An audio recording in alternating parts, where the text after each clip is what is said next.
So welcome to this live and online town hall sponsored by Cal State Dominguez Hills.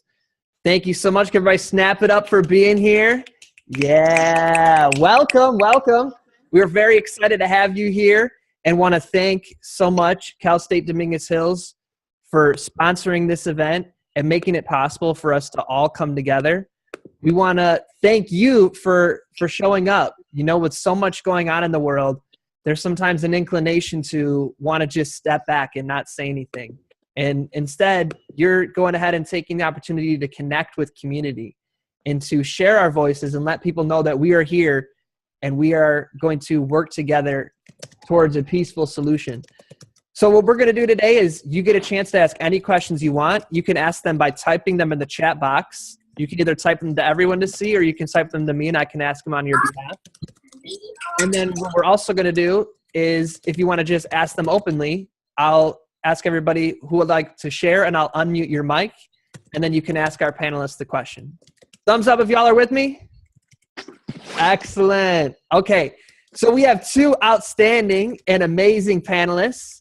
The first is Aziza. She is the executive director of New Ground. Super awesome and amazing. One of my great friends. How's it going, Aziza? Great, thank you. Would you like to give a little more extended introduction to yourself? Sure, gladly. I'm really thrilled to be here with you, and I really appreciate the opportunity. At New Ground, we've really been building alliances and really deep, meaningful relationships between Muslims and Jews for the last 10 years. And really, the premise is that there's definitely plenty that we disagree on. We acknowledge those disagreements and really dive actually into them deeper, acknowledging conflict as a natural part of human relationship, and that by diving into those areas of concern, that we can actually build a deeper connection and then do something with it in the community. So anyone that goes through our programs really works to do something that goes further and beyond the dialogue and into the community. And as we explore issues of anti-Semitism and Islamophobia and a number of other issues, so we really get to see what hurts and what doesn't, and explore some of the things that we unintentionally do. And as a byproduct, people go out into the community and do all sorts of things. But more relevant to today's conversation is for instance, Jews will come to me and they will say, you know, I heard about the Jewish schools that were evacuated because of the threats against them, and I didn't hear about it because I read about it. I heard about it because my Muslim friends reached out to me and said, are you okay? What can I do? What can I do to help with these kids? Like, this is awful.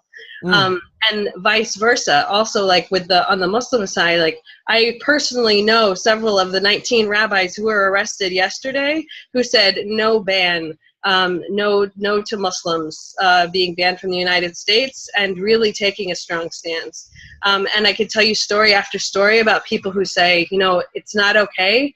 We stand up together and with each other. And the way those kinds of deep relationships form is by really engaging people face to face and seeing them and being there for them when they need us the most. And so if we're really going to start tackling this issue of Islamophobia, we also have to say that what's in my best interest is also in your best interest, and that it's all about liberty and justice for all and working together.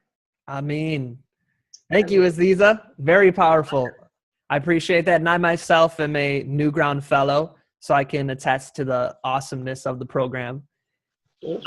We would like to welcome Hassan Shibli, our other panelist. Assalamu alaikum, brother. Thank you for joining us. Wa alaikum assalam. Thank you guys for having me. Would you like to give an introduction and share who you are with everybody? Just very briefly, a close friend of Tom, at least I think so, an honor to be so. And I'm a civil rights attorney and executive director of CARE Florida, the Council on American Islamic Relations, which is one of the largest American Muslim civil rights organizations that fights discrimination, Islamophobia, and hate crimes And actually about 20% of the people that we help are not members of the Muslim community. We believe in defending justice for all, as our faith calls us to. And we have a diverse staff, a diverse team of people from different backgrounds and faiths working together to build a society where children of all people, regardless of their race or religion, can grow proud of who they are without fear of intimidation or harassment. And obviously, we've been extremely busy over the last few weeks dealing with the ban and working with various allies and partners to challenge it, both from the courtroom to the newsroom and to the halls of power to hold those elected officials accountable and fight bigotry really. And I'll finish with this. I think Islamophobia is one of the biggest threats that our country faces, because it's, as you can all see now before your very eyes, it's a tool that's been used to undermine freedom, undermine liberty, and promote chaos and even violence. And but I believe together, through education and through collaboration and through community service, we can overcome it. Amen. Thank you, brother.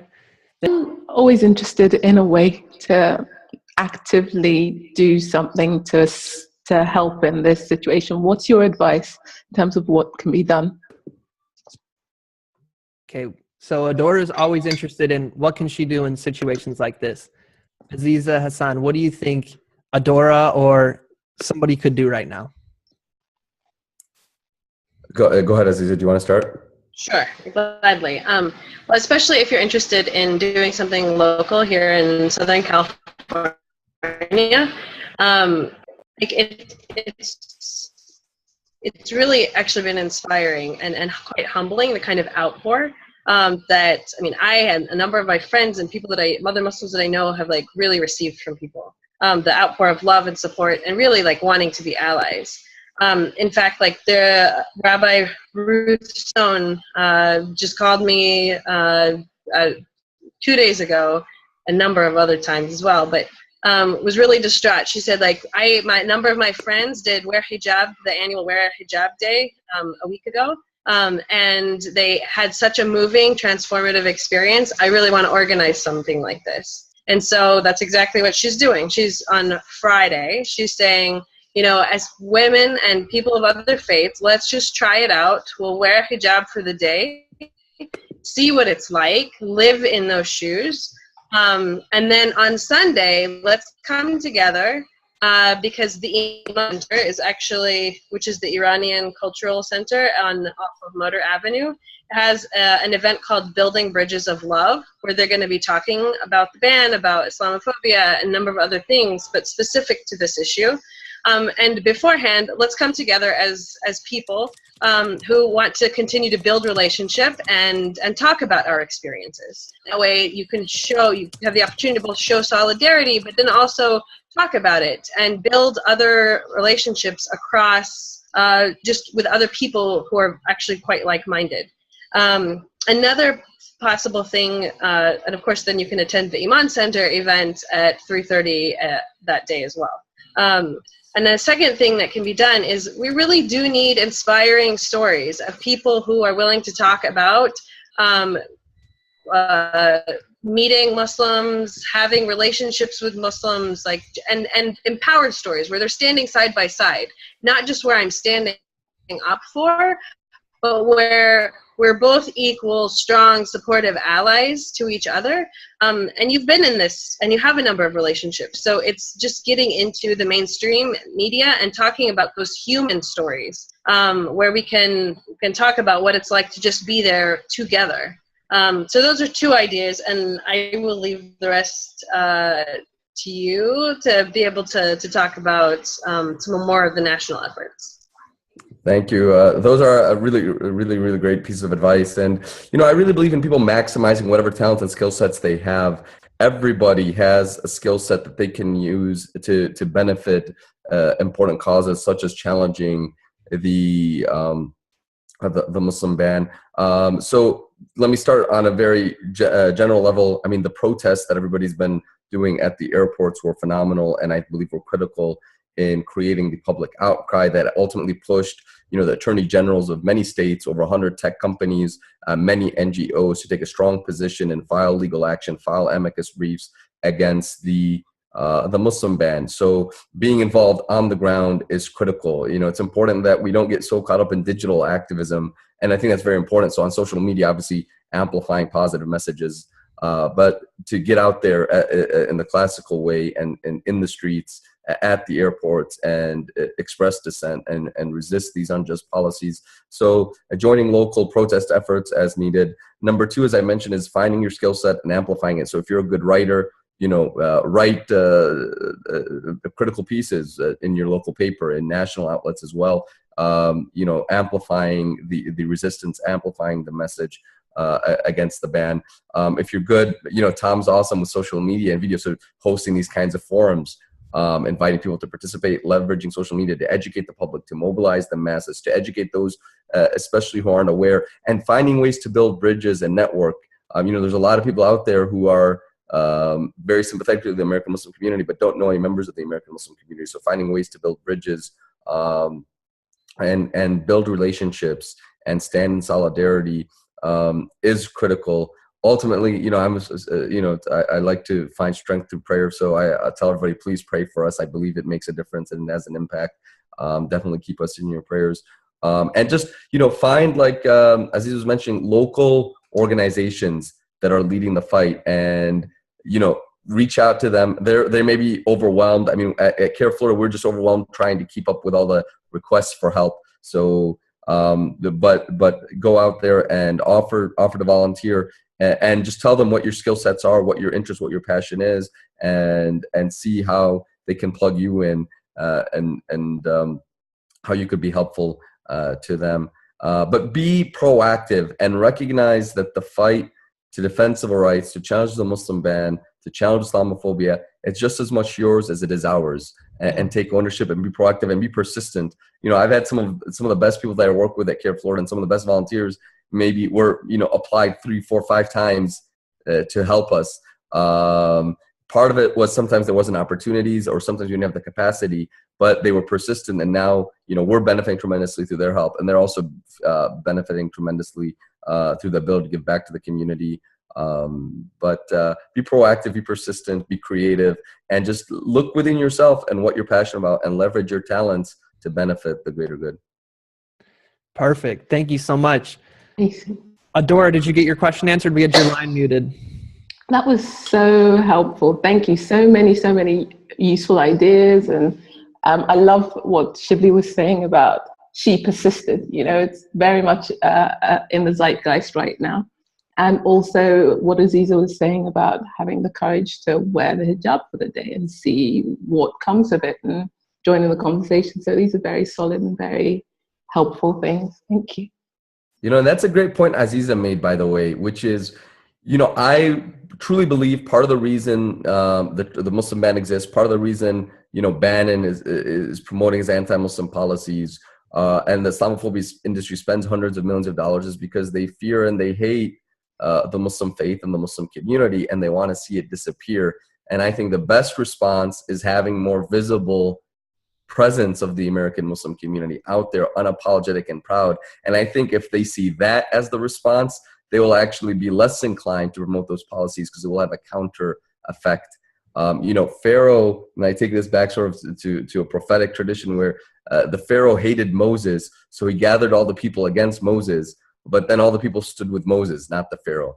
And then God said, we showed Pharaoh that which he feared. Because he opposed Moses, people stood with Moses. I think, if with Trump opposing the Muslim community, if more people stand in solidarity with us and express solidarity outwardly and through service and inwardly, it'll have the opposite effect of what they're seeking, and hopefully will be a strong pushback against Islamophobia. Excellent. Thank you. Thank you both. And thank you, Adora, for your question. Okay, we're going to unmute the lines again for people to ask questions. You never know what background noise is going to come in. So once you start speaking your question, give me a second to mute everybody's line again, and I'll unmute yours. Okay. Actually, we have a comment in the comment section. N asked, I apologize if I'm a bit off topic, but I want to ask if in these times it is a good idea to renew passports. Hassan, that one might be for you. Yeah, I mean, if you're a U.S. citizen, always make sure your passport has at least 6 months to it.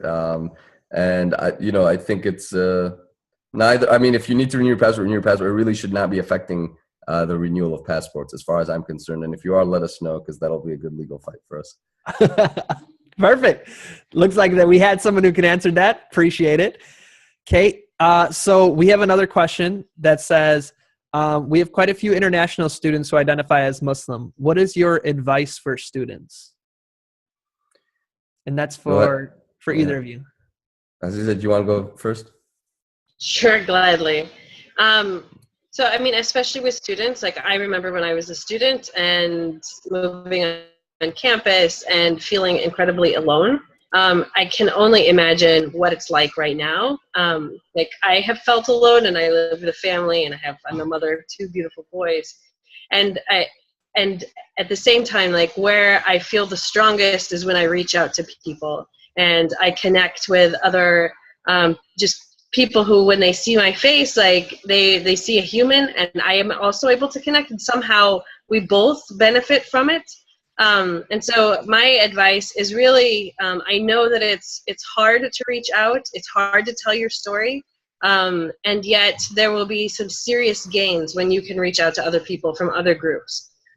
So just take a risk, and whether it's talking to counselor, like meaning like your advisor, or talking and being part of different campus groups. I think that's probably the best possible thing that any of us can do right now, is to continue to build and invest in relationships, and make sure that we're giving just as much as we're receiving. I support building meaningful relationships. Thank you, Aziza. Hassan? Sure. So advice for Muslim students? Yeah. Okay. International Muslim students. All right. Well, first of all, don't travel right now, and don't leave the country without consulting with an immigration attorney. One of the things the schools can do, and we've seen tech companies do this, we've seen a lot of companies do this, is they've actually retained counsel to offer their students free, immigration-related advice. I think that's a great step that can be done. It's not that difficult to do, because right now, actually, there's a lot of attorneys who are willing to do that on a pro bono basis. So have those resources, and definitely don't leave the country at this point without checking with an attorney to make sure that you're not likely to be affected by the ban. Thank God the ban right now is on hold. We'll see how the Ninth Circuit rules, and then eventually it's going to get to the Supreme Court. The other thing is, for students, I really believe in the whole person's life, college is one of the best times when you can really get into a habit of spiritual, intellectual growth and community service. And I believe those are our 3 most powerful tools to challenge Islamophobia and overcome these challenges. We need to be strong spiritually, because sometimes things can get difficult and they can get hopeless, but it's that spiritual strength that gives us energy to overcome the challenges that we face. 2, intellectually, I believe the truth and justice and the facts are on our side, but if we don't have the ability to research the facts and to make convincing arguments, then we'll be overtaken by the universe of alternative facts that the opposition likes to promote. So grow yourself intellectually. Ignorance, I believe, is our biggest enemy. And number 3, be in the habit of community service. And on that note, don't allow Islamophobia to scare you away from expressing your faith and expressing your identity. Recognize that despite the challenges we face, America is still one of the best places in the world to be a practicing Muslim. We have tremendous freedom to practice our faith here. Whatever challenges we face in America, frankly, people face those challenges globally in our time. But the freedom and opportunity we find in very few other places. Recognize that Islamophobes cannot defeat us. We can only defeat ourselves if we give in to Islamophobia and choose to give up our faith or identity as a result. But rather, we should hold strong to our faith and our identity, and recognize that we have a lot we can contribute to this society. I highly recommend people read the autobiography of Malcolm X. I was in a meeting with some of America's greatest civil rights leaders and intellectuals and activists. I don't know how I snuck into that meeting, but they basically were going around the room talking about what impacted their work. And the number 1 common denominator between all of them was saying that they read the autobiography of Malcolm X. So and the reason I mention this is because Malcolm X said, if there's a faith, that can help America overcome the problems of racism that it suffers from, it is the faith of Islam. Our faith has a lot that it can positively help contribute to the society, in partnership with our brothers and sisters who are Christian or Jewish or humanist or Sikh or Hindu. There's a lot that we can offer through our faith together to enrich this country. We shouldn't see our faith as a liability. Rather, we should see it as an asset, something that can contribute tremendously to the society. And we should not give in to the fear and the hatred, rather stand proud with our identity and then invest every single day. Put some, besides your, your daily, studies and work that you have to do for your education, invest some time in some personal spiritual growth, and invest some daily time for some intellectual growth outside of your schoolwork, and invest some time in some community service or outreach or educational project that can benefit humanity. Get in the habit of that now, so that you establish that pattern for the rest of your life and you can contribute effectively. Excellent. Thank you both, Aziza and Hassan. Another question came in, and then we'll open up the calls. Another question someone messaged me is, what do you think are some dangers associated with speaking out, either for international students, students in general, or people right now? What are some dangers in speaking out, and what can we do to support students and Muslims who are either internationally or who are born here? Aziza, do you want to go first? Okay, sure. Thank you. I think sometimes the biggest danger is the one that is actually inside of our head, and that it's overcoming ourselves, because when you go out there and you're speaking to people, you're putting yourself out there, you're really incredibly vulnerable, and it's a lot easier not to. And yet, when I think of my time when I was on campus, I was literally one of a few token Muslims on the campus. And somehow that turned out to be a huge blessing, because I got asked over and over again to come and speak to different church groups and lots of different forums. And when I was able to tell a real, true story about my life, I was able to connect with people on a much deeper level. And it took saying it and doing it over and over and over again for me to overcome this danger that literally, like, I would get so scared walking into those forums, and yet I would see incredible results over and over again. And sometimes we just have to take those kinds of risks. But the other thing is I think that the fear is, like, it's real, and I don't think that we can just push it to the side, nor should we push it to the side. And so I think it's also important to be safe. And by what I mean by that, like, I actually also attended a self-defense class with a lot of other, maybe 25, 30 other Muslim women, just a couple of Sundays ago. Many of them were wearing the hijab, and it's just feeling like I could take care of myself, and I don't have to necessarily always rely on somebody else, but that I can own my space as I walk down the street, as I walk to my car, and I feel stronger. And I think that strength is an important thing that we have to tap into, as individuals and as a community. And then the third thing is, one of the things that actually took away from the self-defense class is, you should always be telling people that you're going somewhere. Like, the person who you're going to go meet, you should definitely tell them that or that you're just going somewhere. You should actually tell them, I'm about to go to X or whatever. And it's just a simple safety precaution, like when you're going to speak at any event, or going anywhere, but that we should be letting the people who are close to us know where we are. But that, sometimes we have to walk through the darkness in order to shine the light. And it's light that's going to break the darkness, not the dark. So it's going to take some risk, and some planning. And I find that the way I can especially overcome the dangers around me is by figuring out what they might be, and spending some time on planning around them so that I'm not in danger or in harm's way. Thank you, Aziza. That's awesome. If people wanted to take that self-defense class, is there any information you can provide, or can you email it to me and I can share it with everybody? Gladly. Okay. Perfect. Hassan, would you like to take that question on? Yeah, absolutely. So I agree that the danger of not speaking out, I think, is much more dangerous than the danger of speaking out. That being said, to be very clear, there's always two sorts of risks, I think, that as human beings we face when we're involved in an issue. However, the reality is we face those issues regardless of our involvement. That is hate crimes and political persecution, right? Those are the two threats. Now, in total reality, to be completely honest, you're not safe from either of those, regardless of your political involvement, and regardless of you speaking out. So, for example, in New York City, They spied on Muslims who changed their name from Muhammad to Mo and made their names more Americanized, saying, what are you guys trying to hide?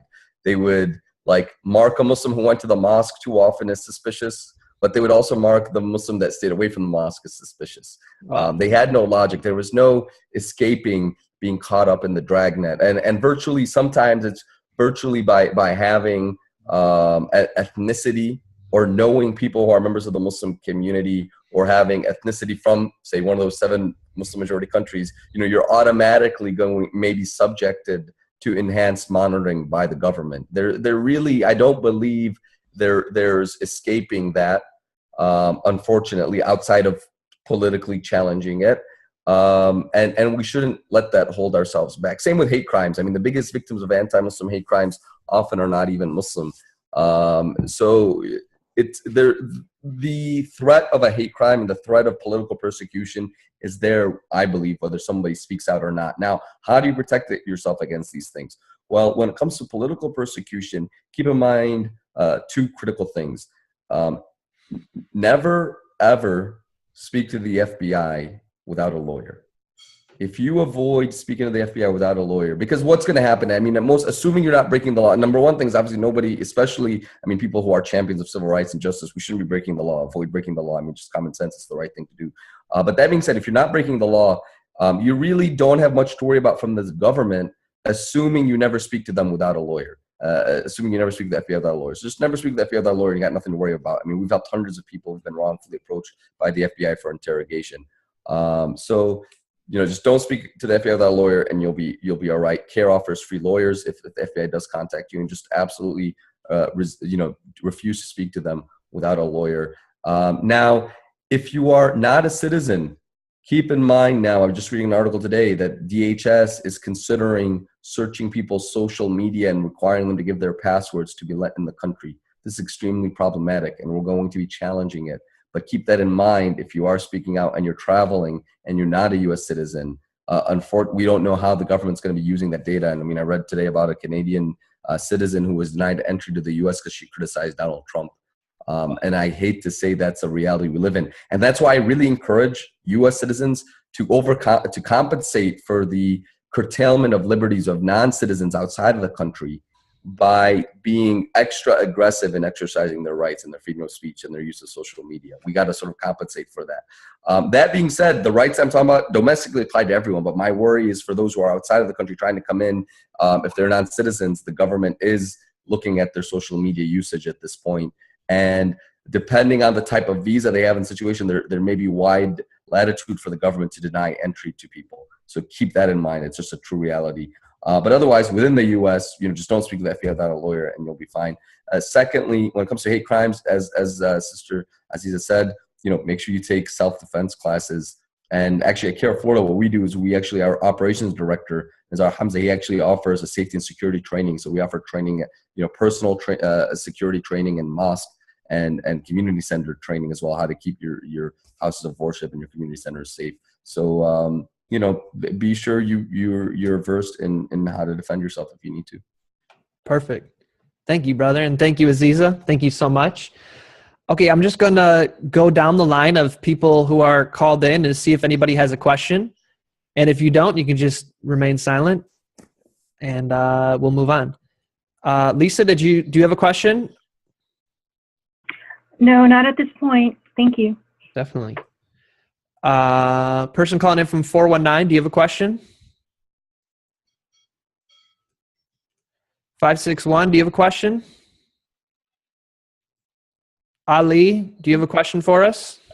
I love what you guys are doing here. It's nice to tune in and watch this stuff because it's really organic and it's from the heart.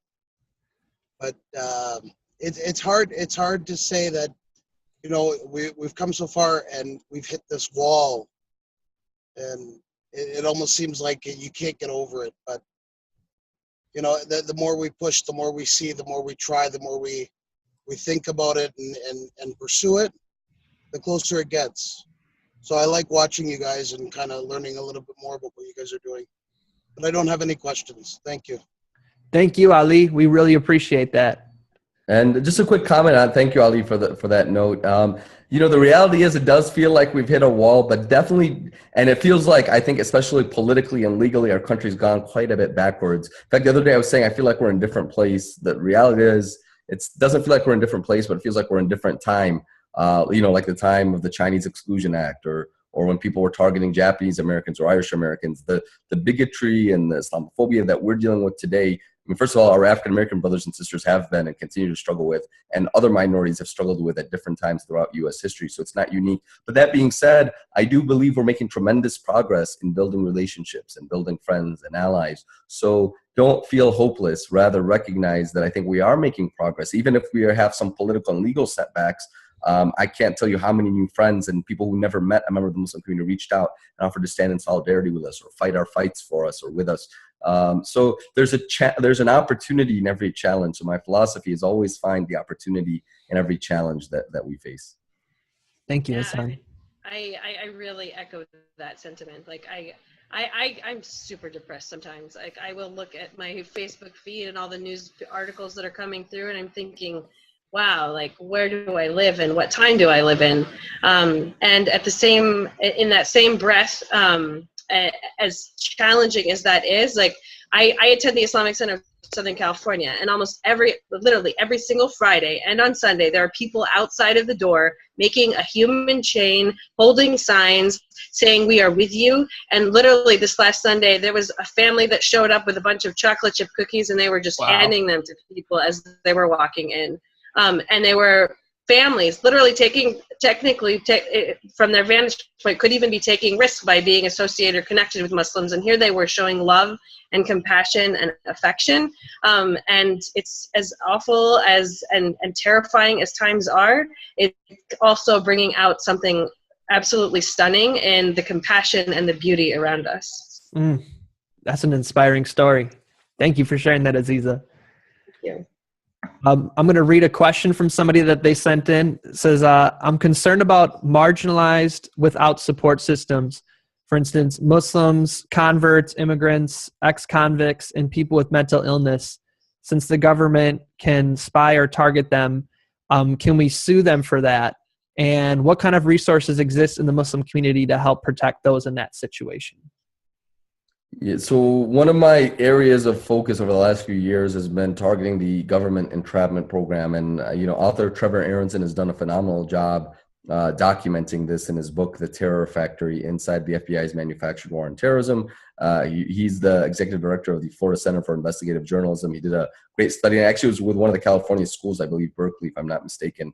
But this study shows how the government has over 15,000 paid informants, many of whom target the American Muslim community, and they act in the capacity of agent provocateurs, and where they actually find mentally disturbed, disenfranchised individuals in need of serious help, whether it's financial help, mental health help, various forms of assistance, and who are, not in an okay place in their current situation. They take advantage of that, and they somehow basically brainwash or con them to agree to commit acts of violence that they never would do or could have done on their own without that agent provocateur being involved. And then at the last moment, the government sort of, arrests them and says, look, we caught ourselves another terrorist. And, the judges have written, in fact, that, Trevor's work shows that 18 out of 20 cases where an American Muslim's involved in some domestic terrorism plot, both the idea and the means came from a paid government informant who could not, and that person would not have done the act without the government's involvement. In fact, in one case, the judge actually wrote that the suspect's buffoonery was Shakespearean in scope, and real terrorists would have never bothered to make a terrorist out of him. So basically, the government, without a doubt, and Trevor Aronson's work documents this, preys on certain disadvantaged individuals who really have nobody to look out for them and nobody to protect them. And it's a mess. And the reality is, and they spend a lot of money on each case. I mean, $100,000, $200,000, $300,000. And if the government focused those resources on creating terrorists in any other group, they would create just as many, because they're just going after individuals who, in some cases, in many of these times, they're schizophrenic. They can't tell the difference between fiction and truth and reality. Really, people who just need assistance.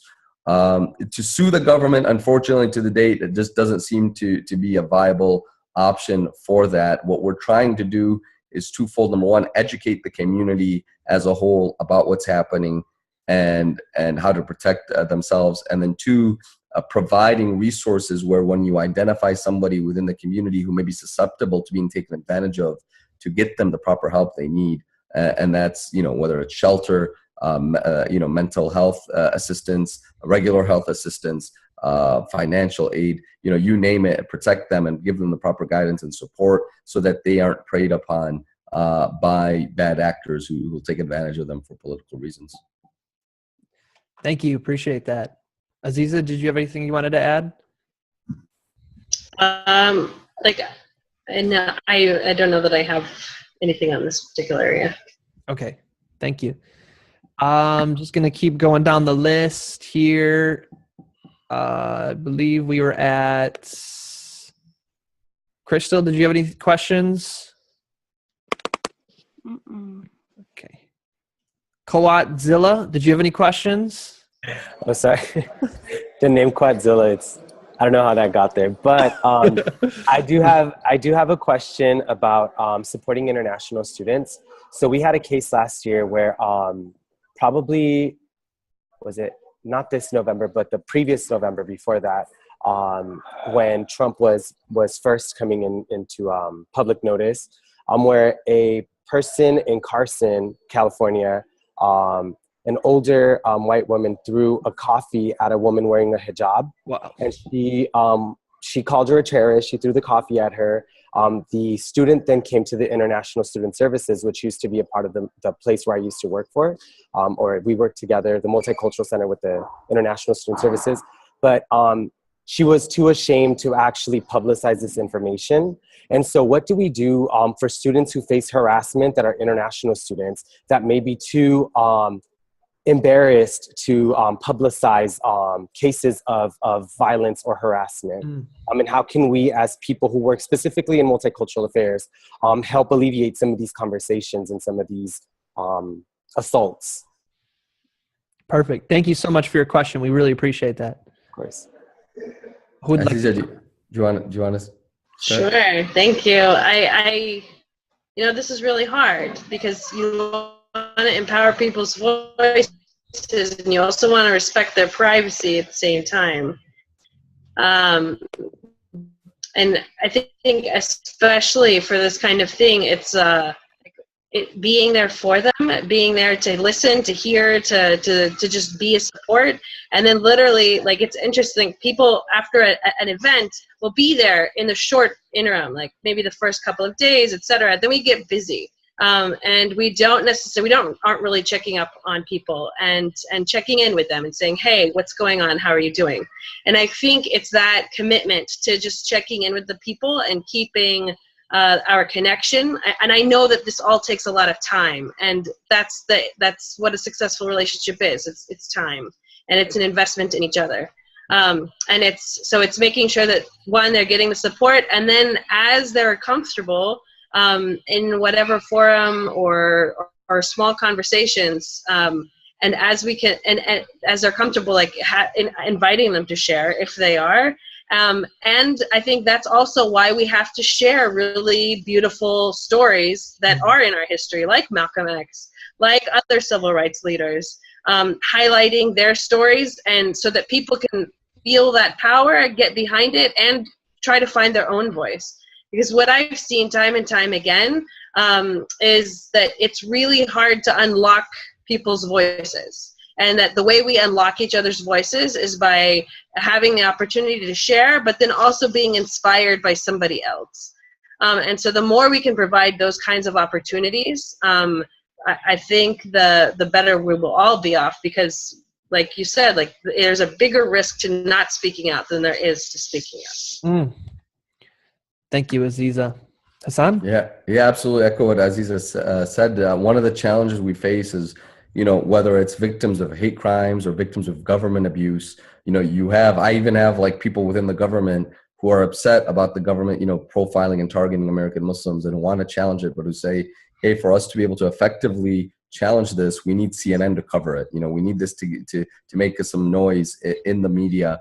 But the hard part is getting people to agree to be willing to share their stories, even when the journalists are willing to keep the names anonymous. People are still afraid, and perhaps it's more about, you know, obviously you have to defer to their need for privacy and be a support for them and make them comfortable.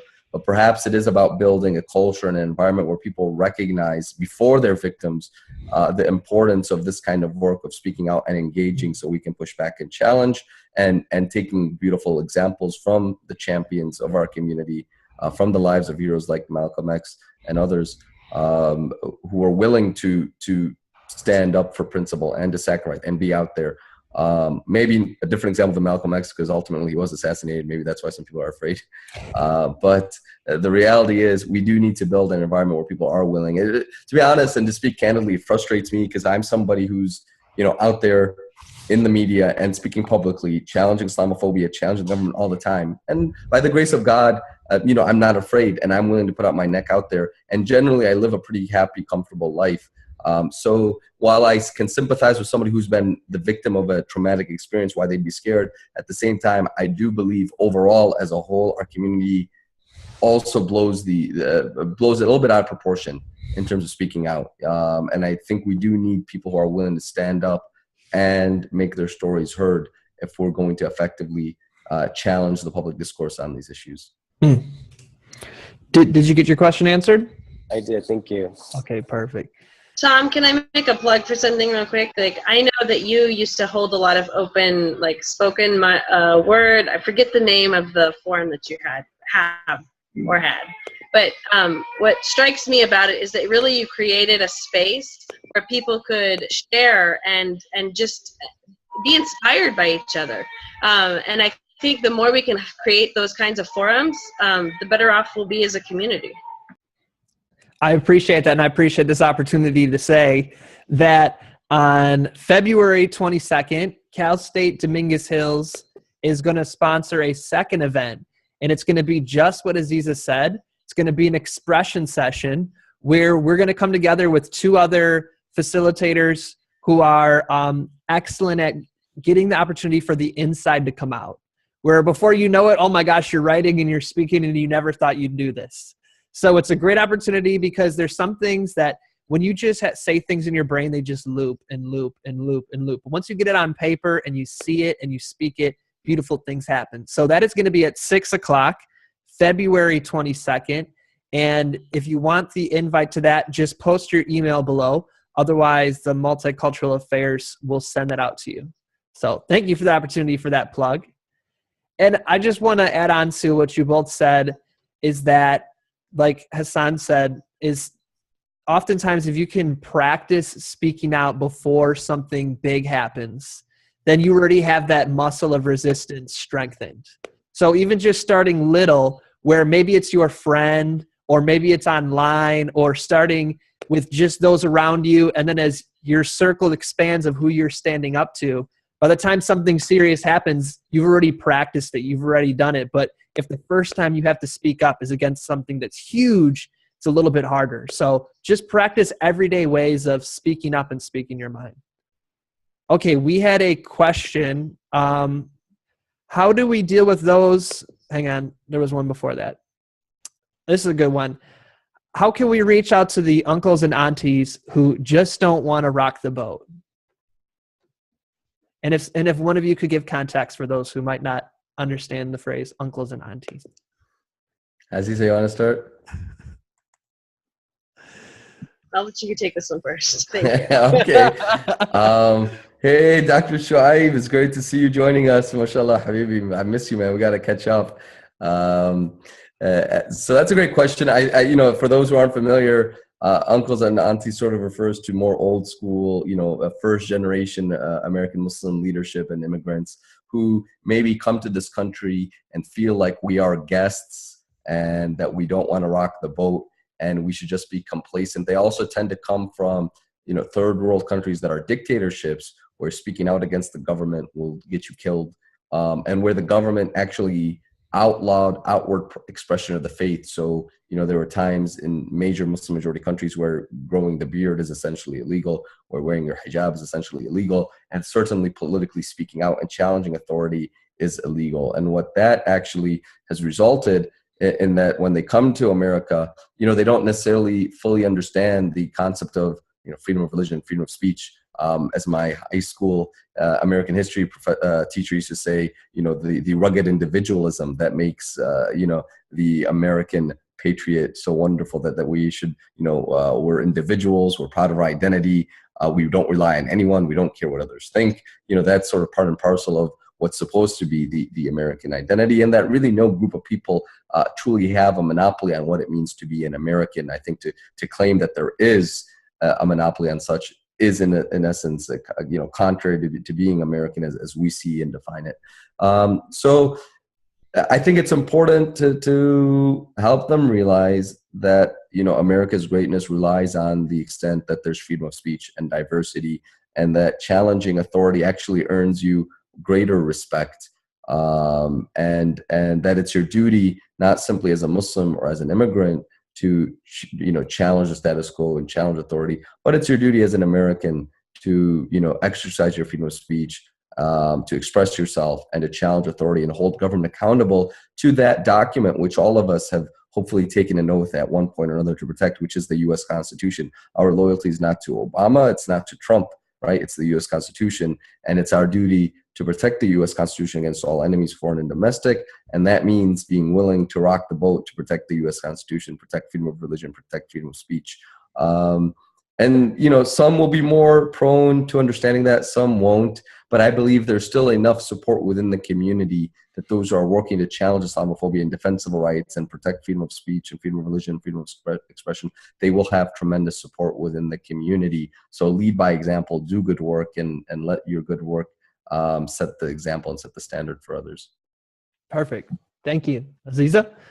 Absolutely. And the way I would just add that we would do that is, when New Ground first started, the skeptics rolled in and they said, this isn't going to work, forget about it, been there, done that. And we said, thank you, we appreciate what you have to say, and we're going to do it anyway. And so we did it, and we continue to build momentum, and there's hundreds of people that are attending events regularly, and thousands more that are listening, watching videos, and then copying them and doing more about them.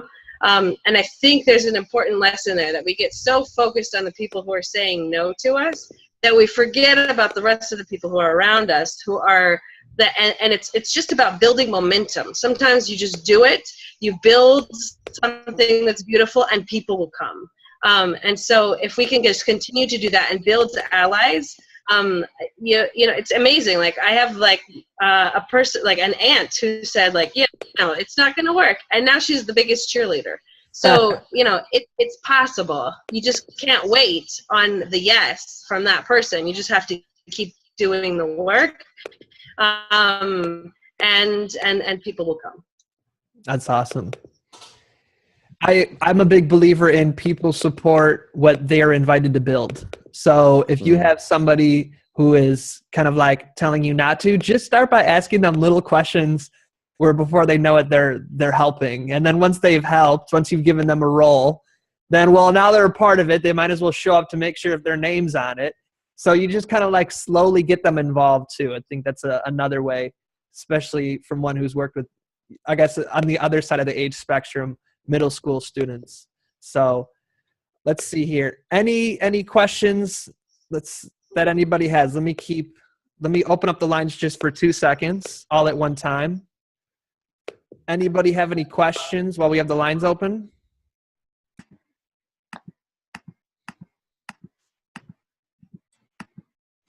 I have a question, Tom. Yeah, go for it. I'm wondering if our two guests can speak to what's going to happen next. We're in such a place of uncertainty. I guess that's the question that's certainly on my mind. What's going to happen next?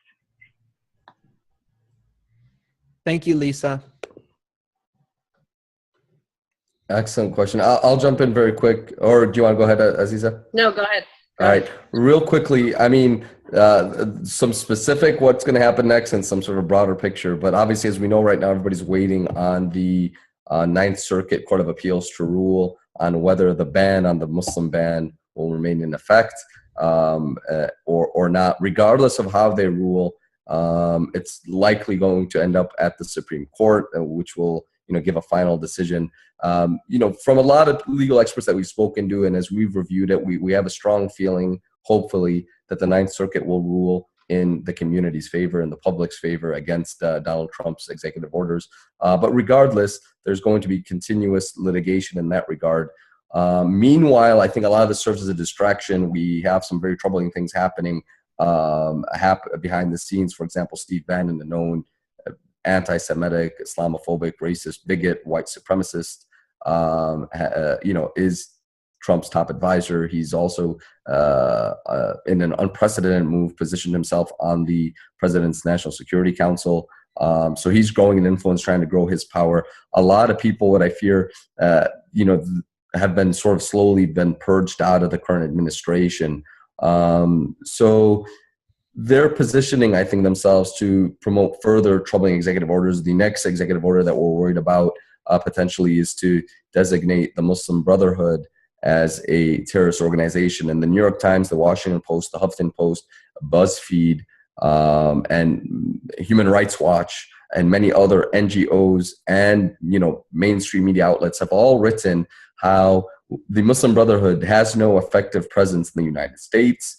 And there's, the American Muslim civil society organizations and mosques and institutions have no connection to the Muslim Brotherhood. But that being said, the designation of the Muslim Brotherhood as a terrorist organization, which is unfounded, will be used as a political tool to do a wide witch hunt against, mainstream American Muslim civil society organizations. There is a real fear that they may go ahead and sign such an executive order, which I think could potentially create further chaos. And I think all of this will encourage, hopefully, multiple things. Number one is more people to unite in challenging these unjust policies and hopefully galvanizing and adding more support for the American Muslim community. And I think it's going to encourage additional legal work and legal battles. So I wish I had a happier and better answer for what's happening next. But I mean, realistically, we're going to see more court battles in regards to the current executive orders. We're going to see potentially new troubling executive orders.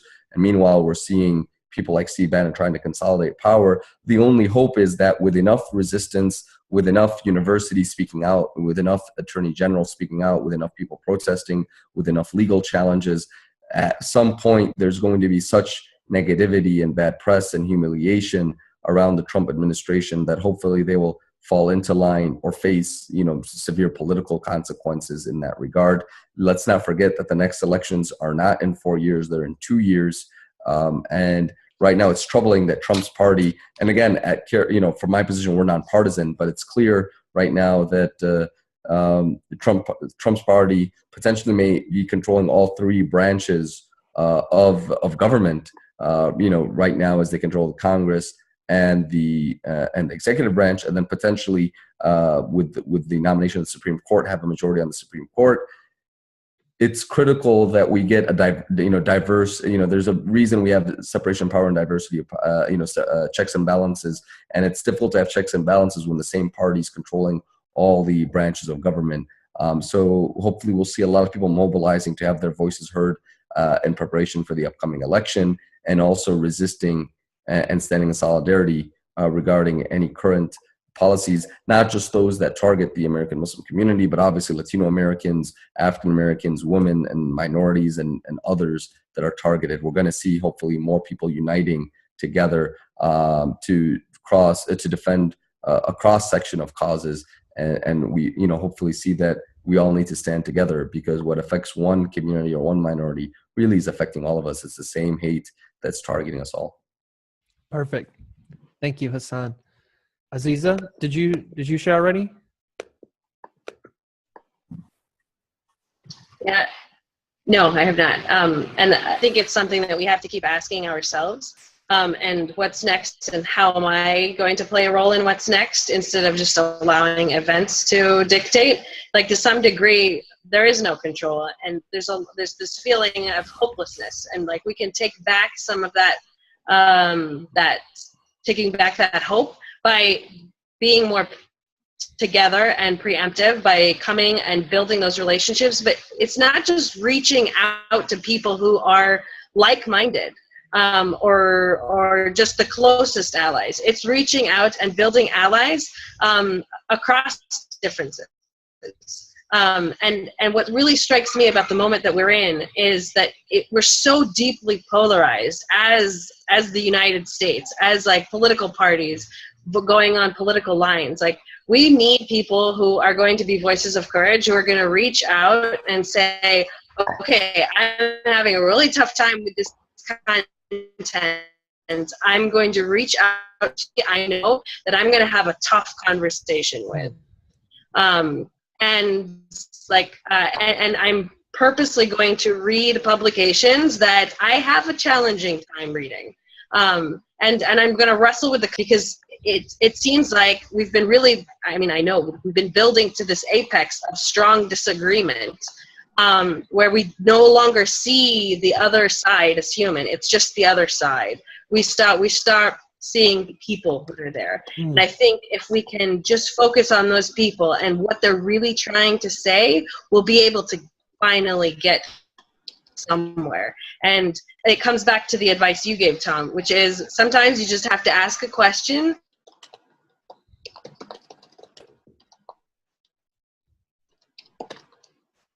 Aziza, I think we might have lost and seek advice. And you never know. Where did you lose me? We lost you at, it's like Tom said, ask a question, and then it was a big cliffhanger. We were in anticipation.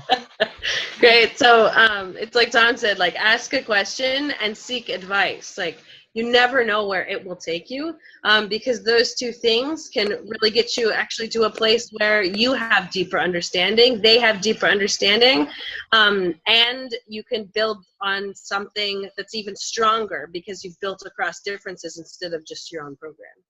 That's awesome. I appreciate that. I guess that is what I say, because I was going to add on, just ask people questions. Then when you are talking to somebody that you disagree with, hang on, somebody's mic is, there we go. You just, what you want to do is just start by asking questions and see where you get. You don't even have to interject your own opinion. Just see where questions get, and non-judgmental, open-ended questions. And a lot of times, a lot of people don't even know what they believe. So by asking them questions, they start to, like, I saw somebody post something very ridiculous the other day, and I just asked maybe about 5 or 6 open-ended questions. And by the end, they realized, I don't know why I posted this. So it just allows them to reflect as well as you. And I just wanted to add that one of the quotes that I live by is by Viktor Frankl, who wrote Man's Search for Meaning. He's a Holocaust survivor. And he said that everything can be taken from a man or a woman, but one thing, the last of human freedom, to choose one's attitude in any given circumstance, to choose one's way. So this was somebody who was in a concentration camp where he learned that everything can be taken from you, but your ability to choose your attitude. So when I think, what are we going to do moving forward? That's something that I always come to, is the next moment, no matter what any administration does, we can choose our attitude and how we're going to react. So we have a question here that says, I read that CARE Santa Clara is suing Trump. Can you explain? Thoughts? ? Filing a lawsuit against Donald Trump. Yep. We had your line muted. Can you start over? Yeah. I was saying CARE National is actually suing Donald Trump, and they have about 27 or so plaintiffs, including some of the leadership from some of the CARE offices. I believe CARE San Francisco, I think that's what you were referencing, possibly CARE LA. Myself, I'm actually a plaintiff myself in that lawsuit. And the lawsuit basically alleges, violation of the Establishment Clause that says that the government cannot take action to favor or to hinder the free exercise of religion, and by doing so, the Trump's violated the Establishment Clause and the executive through the executive orders. Now, obviously, the government attorneys are arguing that through the 4 corners of the executive orders, there's no preference or a targeting of any religion, but we're alleging that the executive orders were not done in good faith and that there was discriminatory intent. And the law is very clear that if you have a facially neutral law that's driven by discriminatory intent, then you can go beyond the four corners of the text and attack the intent. And if the intent is found to be discriminatory, then the law itself becomes illegal or unconstitutional. In this case, Donald Trump obviously said he wanted to ban Muslims. He asked Giuliani how he could do a legal Muslim ban. He himself has said they want to make special exemptions for Christian refugees. So it's very clearly targeting the American Muslim community, and we're bringing this lawsuit to protect the U.S. Constitution against the threat imposed upon it by Trump's executive orders. Well, I appreciate that, and I appreciate how you're a lawyer and could really describe to us the specifics of the case too. So we appreciate that. So one other technical question is that people are hearing that there's a potential law coming into place that could, let me see if I can find it. It was something about people not being able to block traffic anymore. Have you heard of a law that could potentially prevent protesters? There seems to be a bill in process which would stop protesters from protesting by blocking traffic. Can they do that? Thoughts, comments? That's what the question is. Yeah, so I mean, I don't know if there's any particular local, county, or state laws, and I don't even know the asker what state they live in, because those kind of laws typically are regulated by the states and the counties. The government does have some room to impose some reasonable limitations onto protesting. For example, I know in Florida and in Tampa, through a protest, unless you have a permit, you really can't do a sit-in in the middle of the street and block traffic. So there's room for that, and I think ultimately it comes down to are these limitations reasonable or not, and if not, they can be challenged on First Amendment grounds. And sometimes there's room for civil disobedience. I mean, I remember I was part of the Fight for 15, where we were all protesting to raise the minimum wage to $15 an hour in Tampa, hundreds of people, and they got the proper permits, and we protested in a way that shut down the streets, and we did it. But then we were supposed to keep marching. We weren't supposed to simply stop in the streets, but there was a particular point where the protesters decided, or a certain group of them decided to sit in the streets. It was about 20 or 30 of them out of the hundreds. So, most of us stood on the side and we watched them and we cheered on. And then the brave souls sat there, did not resist arrest, and were one by one arrested. And they were willing to do that. They were willing to, engage in civil disobedience and put up with the consequence. And we also offered to give them free legal help. I think there was some negotiation that happened behind the scenes with law enforcement, so it worked out at the end. But yeah, I mean, there may be reasonable limitations, and at the same time, sometimes it may be appropriate to engage in civil disobedience, depending on the cause and the issue. Perfect. Okay, so we're going to unmute the lines for a sec. We're getting near the end, so if you have any last-minute questions, now would be your time to voice them.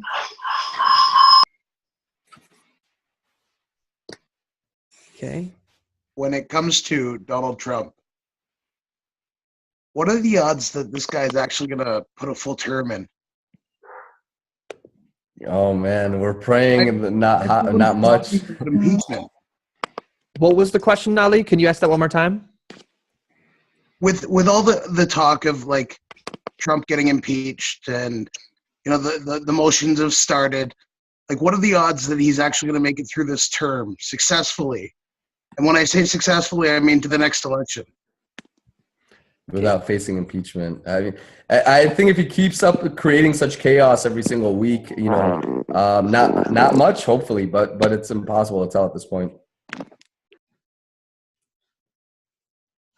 Aziza, do you have any more thoughts on that? I mean, I actually don't know that I could answer that question at all. I just don't know. But what I do know is that it's going to really come back to, are we going to be able to work across these different political lines? And are we going to be able to save the issues that we really care about? And I think the answer to that question lies in our ability to see across those differences and to build allies, especially where we disagree. And that's where we have power. And we have power in civic engagement in our own neighborhoods. And that's something that we can't overlook. And it's something that we have to make sure that, like, you know, there's a momentum right now. Let's build on it. Let's connect with people, and let's do something in our local neighborhoods and you know, and across the halls of Congress. That sounds good to me. Well, let me just ask my last question, and then we'll thank you both and thank everybody for attending. And once again, we have another one of these coming up that is geared towards allowing yourself to express. And that one is going to be on February 22nd from 6 to 7:30. Drop your email in the comment section, or you can message me it privately, and I can send you the information to that. My question is for both of you twofold. I'll ask my first question, then I'll move on to the second one. One, what keeps you going? What keeps you so that you're not burnt out? Because we know that you're both somebody who, you're both just like a flame of hope, and you're always encouraging, and I rarely like publicly hear you like say anything negative about people. So what keeps you so positive and working towards social change day after day? What does that for you? So for me, it's really coming back to and capturing the essence of the things that inspire me. Like, for instance, like I sit down and draw and doodle and really reflect on different verses in the Quran. And think of like how are these words actually making their way into my heart, so that they're not just lip service, but so that like they're actually there. And I find that those kinds of things really help. So like, for instance, pushing forward with doing and responding in ways that are better, so that our enemies become our dearest friends. Like, something to like literally sit on and meditate on those words and what it means to push forward. And I find that having that time at the end of the day to meditate on those things really helps ground me and bring me back to my core and to my center. That's amazing. Thank you, Aziza. Hassan?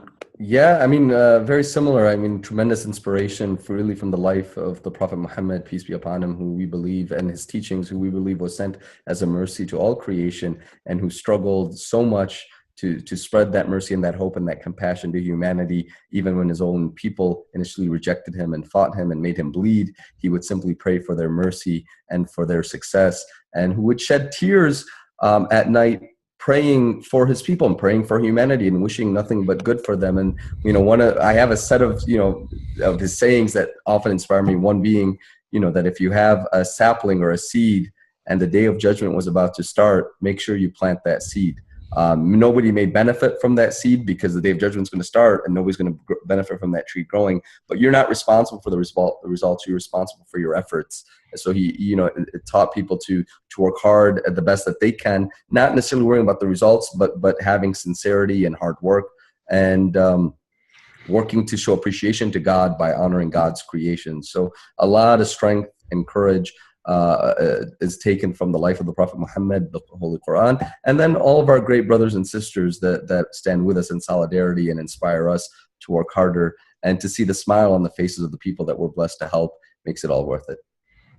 Definitely. I mean, my last question for you before we wrap up is, if I could just put you on the spot, what is a story that you have either recently or in your careers that really highlights for you that time where you saw somebody have a transformation or take a step forward towards being somebody who's, you know, inclusive and understanding? Is there a time in your mind, a story or anything that sticks out for you where you got to see that?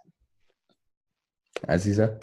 So so we have this fellowship that brings together professionals, Muslims and Jews, who really commit to like months of coming together for 3 hours at a time, and then 2 long weekend retreats where they have to like stay all weekend together and sleep in the same room, etc.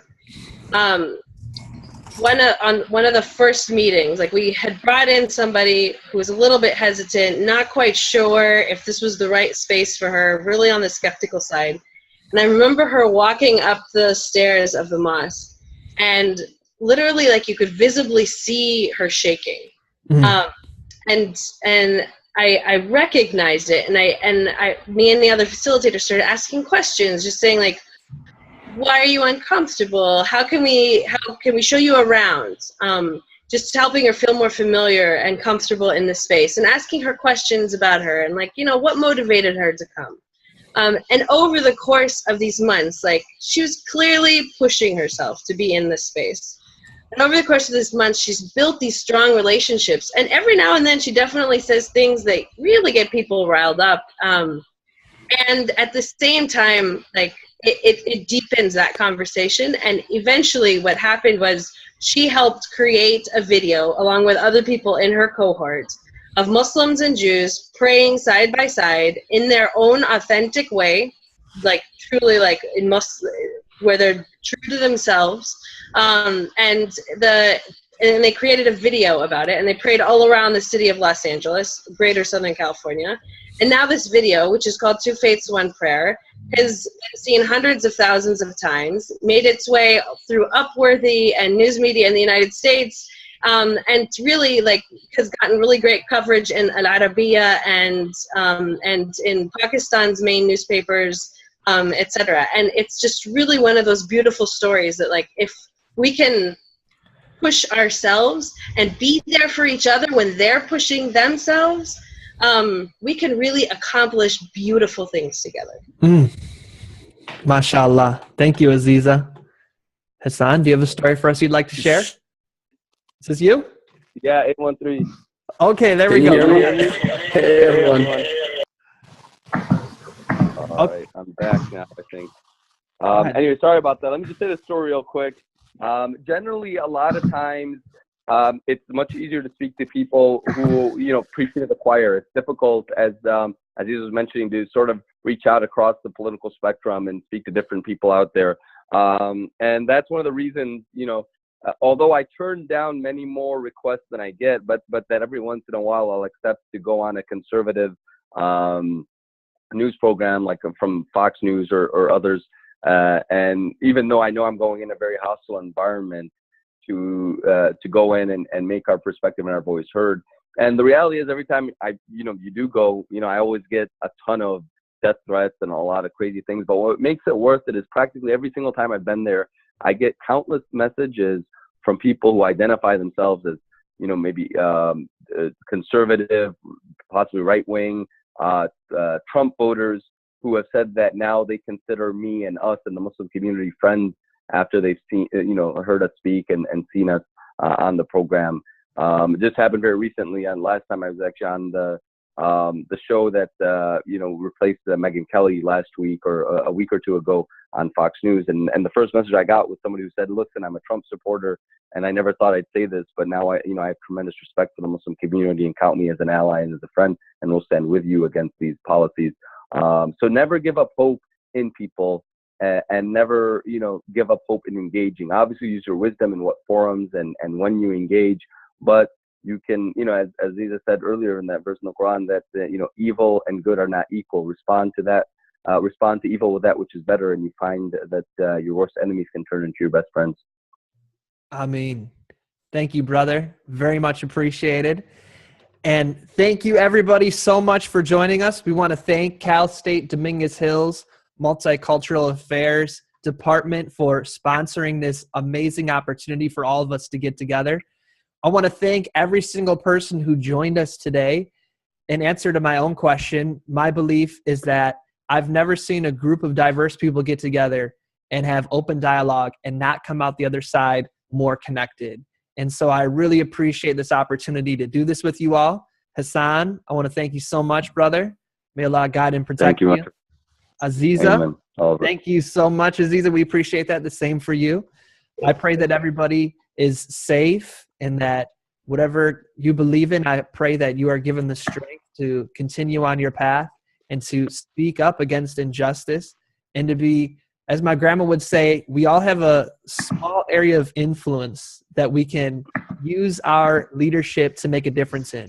And it might be your family, might be your brother, might be your friend, You never know who it is. And so just continue to make a difference that way.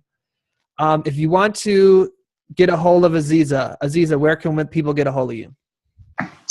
You can either go to MJ, M for Muslim, J for Jew, newground.org, or you can send me an email directly to Aziza, A-Z-I-Z-A, at muslimjewishnewground.org.